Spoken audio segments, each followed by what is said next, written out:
Bonjour à toutes et à tous, la CGT est heureuse de vous retrouver pour vous donner des informations sur le CSE qui vient de se dérouler le 20 novembre à Marseille-la-Treille.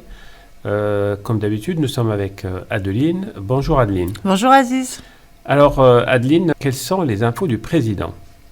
Alors nous avons 3 informations du président. Donc la première, le directeur régional a profité de ce CSE pour nous rappeler les prochaines échéances à venir, là, donc les échéances qui vont conditionner l'avenir de l'AFPA. Notamment donc le 27 novembre, il y a un conseil d'administration qui va se tenir sous forme d'une commission stratégique pour finaliser le fameux contrat d'objectifs et de performance.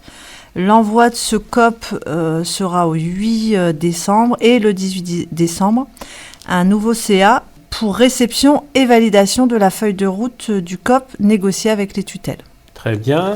L'EDR a évoqué sa tournée habituelle. Oui, sa tournée habituelle et annuelle des différents partenaires, notamment les OPCO.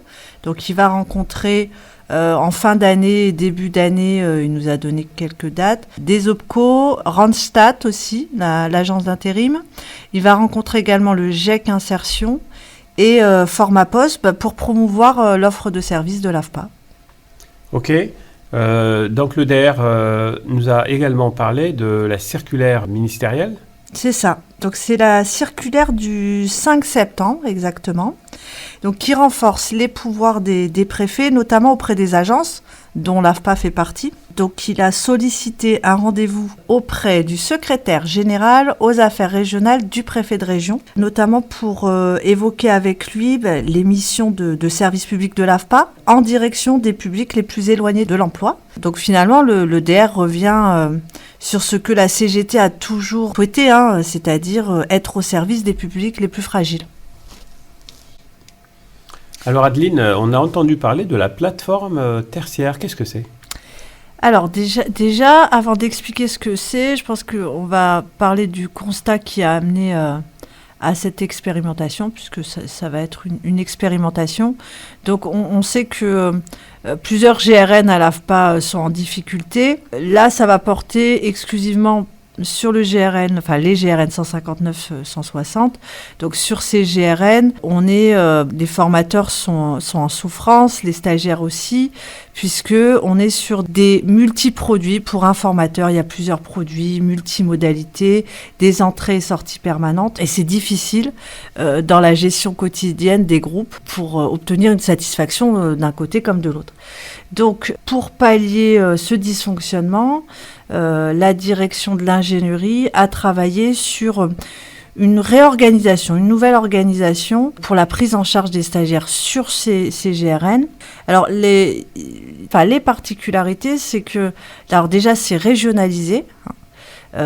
Ces stagiaires finalement seront n'importe où. Ils seront chez eux ? Oui, alors non, ils ne seront pas chez eux. On est sur du présentiel.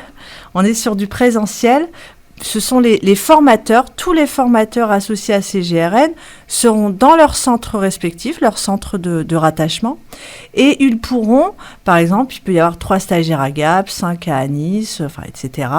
Et ces personnes-là, en fonction du bloc de compétences sur lequel ils sont, seront en face à face, par l'intermédiaire d'un écran, avec un formateur qui va pouvoir animer pour des stagiaires qui seront un peu partout en PACA.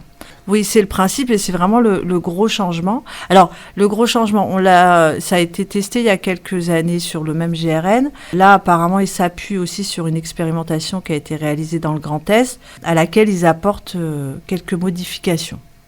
J'espère que ce ne sera pas comme l'expérience normande. Écoute, le temps nous le dira. Alors, on en est où de ce projet ?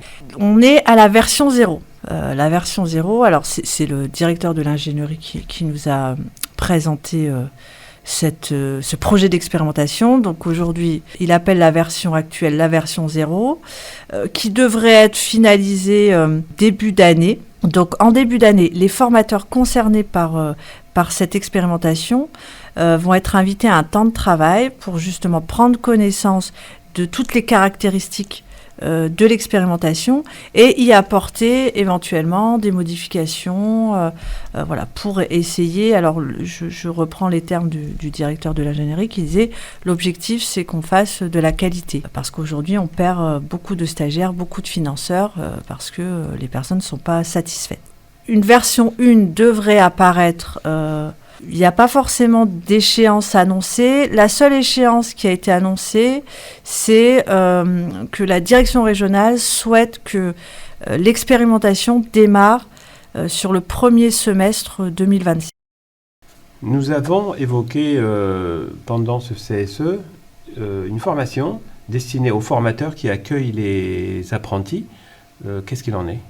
Alors, cette formation, en fait, elle existe dans le module de formation destiné aux formateurs qui souhaitent passer formateur expert, donc la formation Start Formateur. Donc, c'est une capsule de cette formation. Donc là, le qui est prévu, c'est à partir du mois de janvier que cette capsule soit déployée en présentiel. Alors, il y a à peu près un peu plus de 40 formateurs qui ont été identifiés. Donc, ce sont des formateurs qui accueillent des apprentis ou qui seraient destinés à accueillir des apprentis. Donc, il va déjà y avoir un prépositionnement de chaque formateur et à la suite de ce prépositionnement, en fonction des besoins, ils devront suivre une formation de 7 heures qui, a priori, devrait leur permettre d'accompagner les apprentis. Je suis sidéré par le nombre d'heures accordées à cette micro-capsule, 7 heures. Oui, 7 heures, Aziz. Mais oui, je comprends ta sidération. Effectivement, 7 heures, quand on sait la complexité que ça peut être d'accompagner des apprentis, il y a une interaction avec les entreprises, la pédagogie est différente, et puis l'accompagnement aussi, le suivi des apprentis est aussi assez différent. Donc effectivement, 7 heures, ça paraît très faible.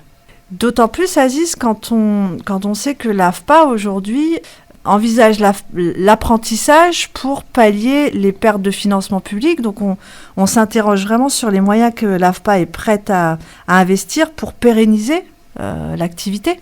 Alors, dernier sujet, nous avons évoqué la situation économique. Oui. Alors, quelle est la situation à fin septembre ? Eh bien, à fin septembre, le déficit est plus important que celui prévu. Donc en raison notamment de perte de marché des AFC, puisqu'il y a eu une perte de 60%. Même si nous sommes la région qui progresse le plus sur l'apprentissage, enfin sur l'alternance plus exactement. Et qu'est-ce qu'il en est de la question de l'emploi ? Eh bien écoute Aziz, la direction régionale se félicite d'une baisse de 10% de la masse salariale, ce qui a permis de freiner les pertes.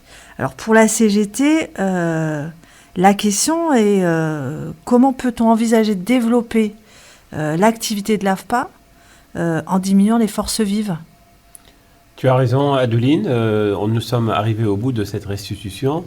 On se retrouve donc au prochain CSE qui aura lieu quand ? Qui aura lieu le 17 décembre et cette fois ce sera par Teams.